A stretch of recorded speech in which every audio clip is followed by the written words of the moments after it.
வெண்ணிலாவே தரை மீது வந்ததேனோ அழகான ஆடை சூடி அரங்கேறும் வேளைதானோ மலர் சூடும் கூந்தலே மழைக்கால மேகமாய் கூட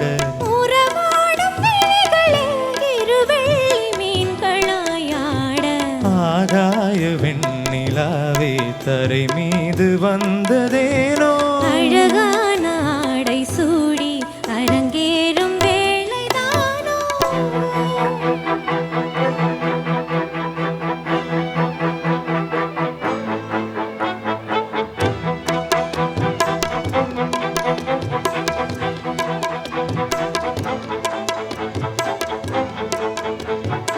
தேவார சந்தம் கொண்டு தினம் பாடும் தென்றல் உண்டு பூவாரம் சூடிக்கொண்டு தலைவாசல் வந்ததின்று தென்பாண்டி மன்னன் என்று திருமேனி வண்ணம் கண்டு மடியேறி வாழும் பெண்மை படியேறி